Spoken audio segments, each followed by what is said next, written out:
This week is air conditioning repair week. This is a refurbed AC compressor. It was a pretty close match, and I put new oil in it, and I'm about to sniff it. It's got it takes 36 ounces of R12, and it puts out nice cold air, about 37 degree air out of the vent. And now I'm going to find out if it leaks or not. So you take this and you leave it out in the fresh air. When it starts beeping, it's calibrated, and then you start sniffing. Now the problem is where I took the cap off there on that fitting, any residue of oil and freon will set this thing off. So I drove it a couple times so the heat of the engine would oh man, wow, very unhappy, very unhappy. Okay, these caps don't seal. They basically are just for keeping the dust out. Now this pump has a 30-day warranty, so if it leaks, I got to get it back. Okay, so, and you can't bang this thing. If you smack it on something, it'll go off. Not because it's sensing anything, it's just because it's that way. Okay, so it's hard to get all this in the same shot. Sorry for the wind.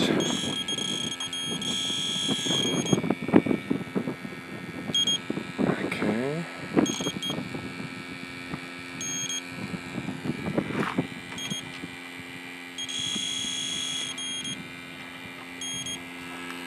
Yeah, something's leaking here. This isn't good.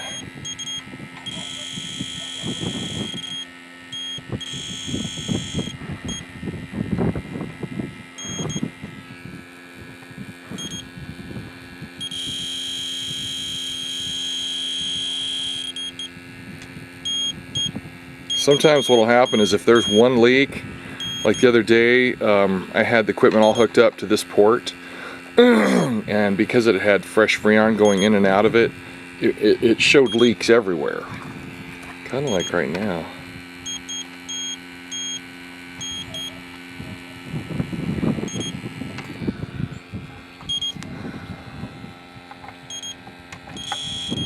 Yeah, see if you bang it.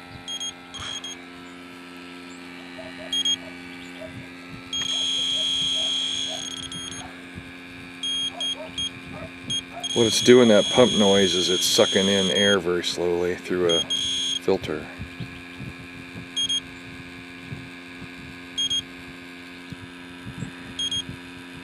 It's not consistent because if I go back, it's not there again. Usually when there's a leak and you find it, the pump that was on here, there was a leak right on this seam between the front face here and the body, and it was exactly in the same spot every time. When I took it apart, somebody had scratched the hell out of the sealing surface. Okay, so here's what we're gonna do. We're gonna try this other one. That one's more sensitive. That's why I use it. Now they have a sensitivity. If you push this button right here, this up down, it cuts it in half and then puts it back to 100% sensitivity. Doesn't take long. I marked this one eBay because I got it off of eBay, and it seems to work okay. Alright, let's see what we can get here.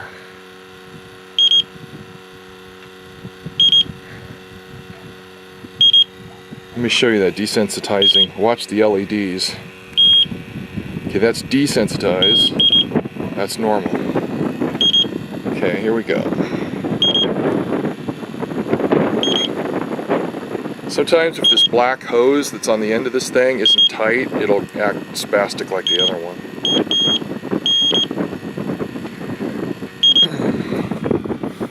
There was a leak behind here, or it was indicating a leak. No, see, it's not there anymore.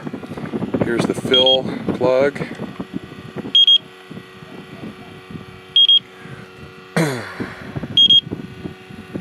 So, almost sounds like Morse code, huh?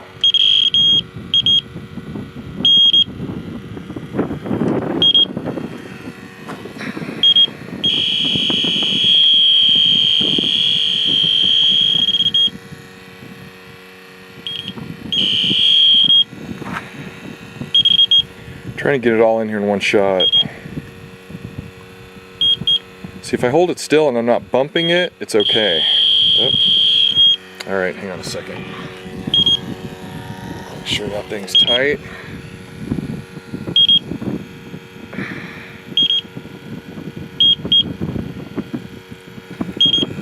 When these fittings came off of here to go onto this compressor, from the original compressor, you know, there's freon all over them and everything.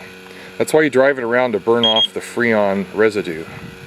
I've used Windex, spray it on, I've used compressed air, but these things are a little too sensitive for that.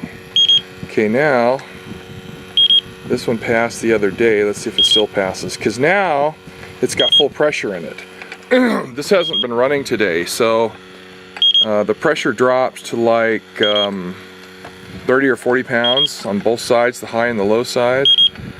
Yeah, this is not leaking at all. Okay.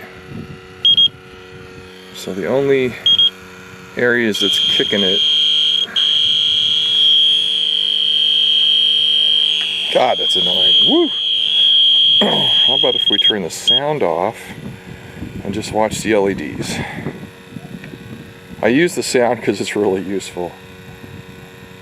But you'll see the LEDs go flying across. Yeah, see there. But if I hold still, it goes away. Alright, well, I'm going to drive this another day today and then recheck it tomorrow.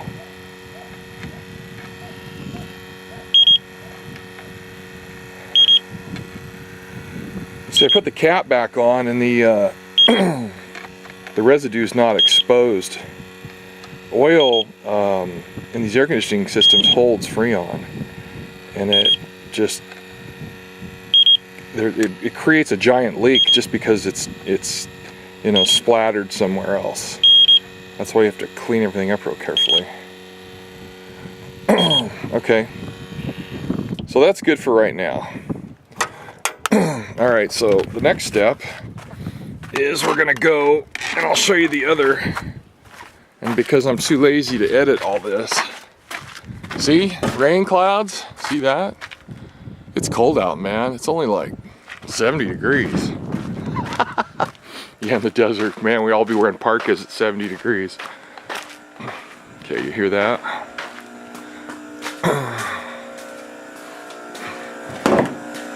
Let me put this down so I don't break them.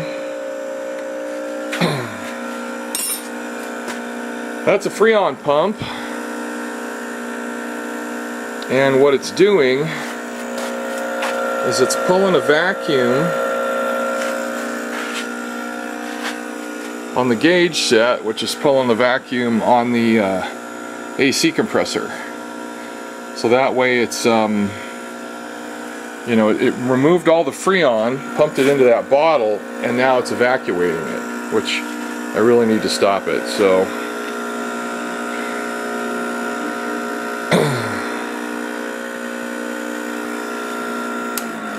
because what will happen is, if there's a leak in here, and there's one in this hose here, is it'll pull the air in and into that system too. So